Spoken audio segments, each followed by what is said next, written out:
वसुधा में अब बहुत ही धमाकेदार ट्विस्ट आ गया है। जी हाँ, आने वाले ट्विस्ट में आप देखेंगे कि वसु पर नंदिनी की किडनैपिंग का इल्ज़ाम लगाया गया है और सब उस पर गुस्सा कर रहे हैं। सभी उस पर चिल्ला रहे हैं। इस सब के बीच अब ऐसा होता है कि एक तरफ वसुधा और देव हनुमंत को ढूंढने के लिए निकलते हैं, लेकिन वहाँ उन्हें हनुमंत नहीं मिलता। उसके बाद चंद्रिका देखती है कि घर पर न तो देव का फ़ोन है और न ही गाड़ी की चाबी। इसके बाद वह भी गाड़ी लेकर निकल जाती है। लोकेशन ट्रैक करते हुए वह देव तक पहुंच जाती है। देव कहता है कि मासा, मैं बस निकल ही रहा हूँ, अभी आता हूँ, मैं थोड़ा काम से बाहर आया था। तभी चंद्रिका पूछती है कि तुम किसी के साथ हो या अकेले हो। इसके जवाब में देव बताता है कि वह वसु के साथ है।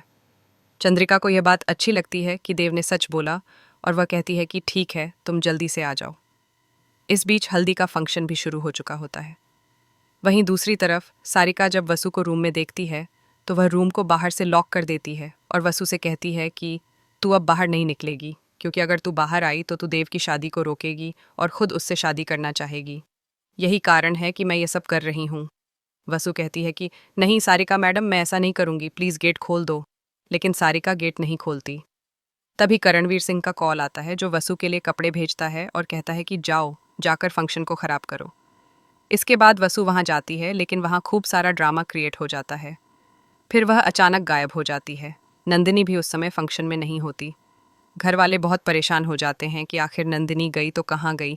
इसके बाद सारिका वसु को खींचते हुए लाती है और सबके सामने कहती है कि नंदिनी को पक्का इसी ने किडनैप करवाया है, क्योंकि ये नहीं चाहती कि यह शादी हो। लेकिन वसु सबके सामने बोलती है कि उसने कुछ नहीं किया है और किसी का किडनैप नहीं किया। तभी नंदिनी वहाँ पहुँचती है और वह भी बताती है कि मेरा किडनैप नहीं हुआ था, मैं बस थोड़ा लेट हो गई थी। अब देखने वाली बात यह होगी कि जब चंद्रिका सच जानने के बाद देव और वसु को घर से बाहर निकाल देगी तो आगे क्या होगा। आपको क्या लगता है, यह ट्विस्ट किस तरह से खुलता है? अपने विचार कमेंट बॉक्स में ज़रूर बताएं। ऐसी खबरों से जुड़े रहने के लिए हमारे चैनल को सब्सक्राइब करना न भूलें। जैसे ही चंद्रिका सच जानने के बाद देव और वसु को घर से बाहर निकाल देती है, घर में हलचल और भी बढ़ जाती है। हल्दी का फंक्शन जारी रहता है, लेकिन वसु और देव के अचानक गायब होने से माहौल काफ़ी तनावपूर्ण हो जाता है। वहीं सारिका अपने इरादों में और भी पक्की हो जाती है और सोचती है कि अब उसे कोई नहीं रोक सकता। वह घर में सभी को भ्रमित करने के लिए नया ड्रामा तैयार करती है। इस बीच वसु और देव अपने रास्ते पर हैं और देव वसु को समझाने की कोशिश करता है कि सारिका की चालाकी का सामना करने के लिए उन्हें मिलकर योजना बनानी होगी। वसु थोड़ी हिचकिचाती है, लेकिन देव का साहस और भरोसा उसे भी आगे बढ़ने के लिए प्रेरित करता है।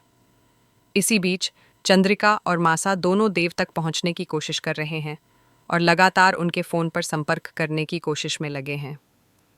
घर में नंदिनी भी अब फंक्शन में वापस आती है और सबके सामने साफ करती है कि उसका किडनैप नहीं हुआ था। यह सुनकर सभी चौंक जाते हैं। वसु का नाम लिए जाने पर घर वालों का गुस्सा थोड़ा कम होता है, लेकिन सारिका अब भी पीछे नहीं हटती और अपनी चालों से किसी भी कीमत पर देव की शादी रोकने की योजना बनाने में लगी रहती है। अब कहानी में अगले ट्विस्ट की तैयारी शुरू हो चुकी है। देखना यह होगा कि वसु और देव कैसे मिलकर सारिका की योजनाओं को नाकाम करते हैं और घर के लोगों को सच बताते हैं। इस बीच हल्दी के फंक्शन और शादी की तैयारियों में कौन किसकी मदद करेगा और कौन किसकी चाल में फंस जाएगा, यह देखने लायक होगा। जैसे ही वसु और देव मिलकर घर लौटते हैं, उन्हें पता चलता है कि सारिका ने हल्दी फंक्शन में बहुत सारा झूठ और भ्रम फैला दिया है। घर के लोग अभी भी भ्रमित हैं और कुछ को लगता है कि वसु सच में नंदिनी के किडनैप में शामिल थी। लेकिन वसु और देव मिलकर सबके सामने सच लाने की ठान लेते हैं। देव चंद्रिका को सब कुछ विस्तार से समझाता है और चंद्रिका अब पूरी तरह वसु के साथ खड़ी हो जाती है। इस बीच सारिका को लगता है कि उसकी चाल फेल होने वाली है, इसलिए वह और भी हिंसक और चालाकी दिखाती है। वह वसु को अलग करने और फंक्शन को पूरी तरह खराब करने की योजना बनाती है। लेकिन वसु की हिम्मत और देव की समझदारी के आगे सारिका की हर चाल फेल हो जाती है।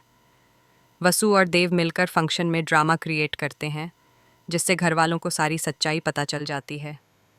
नंदिनी भी इस समय फंक्शन में सामने आती है और साफ साफ कहती है कि उसका किडनैप नहीं हुआ था और वसु ने कभी ऐसा कुछ नहीं किया। घर वालों को अब सच समझ में आता है और वे वसु के साथ खड़े हो जाते हैं। सारिका की योजना फेल हो जाती है और वह सबके सामने बेनकाब हो जाती है।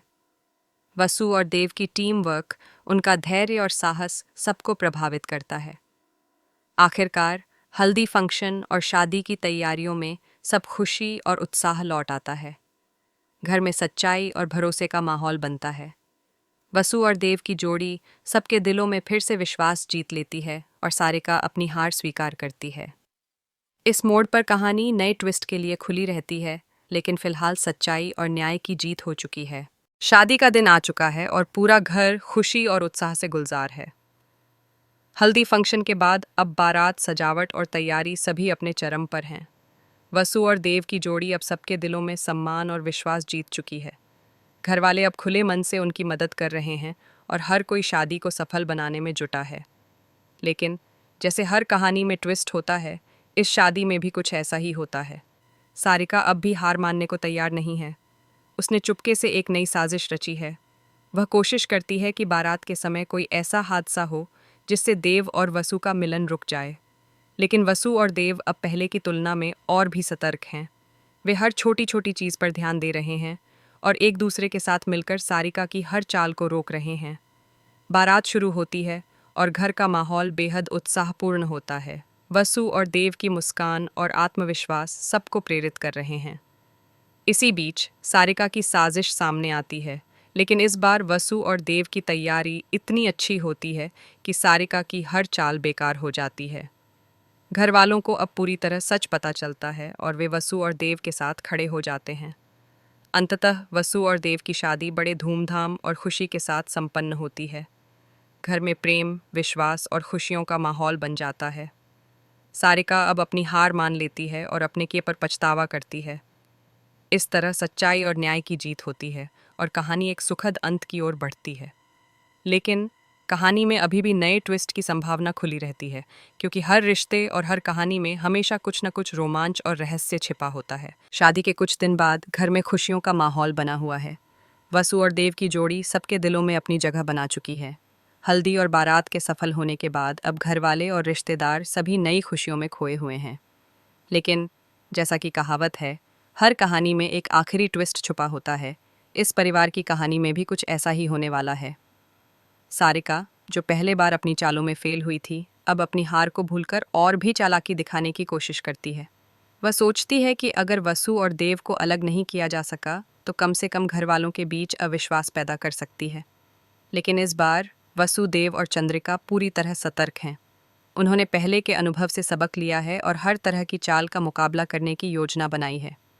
एक दिन घर में अचानक कुछ रहस्यमय घटनाएं होती हैं। दरवाज़ों के पीछे अजीब सी चीज़ें होती हैं और घर वालों में हल्की हल्की चिंता फैलती है। सारिका इसे और बढ़ाने की कोशिश करती है, लेकिन वसु और देव तुरंत स्थिति को संभाल लेते हैं। वे चुपके से सभी सुरागों को ट्रैक करते हैं और अंततः पता लगाते हैं कि यह सब सारिका की नई चाल थी। फिर एक रोमांचक मोड़ आता है। सारिका सबके सामने बेनकाब होती है।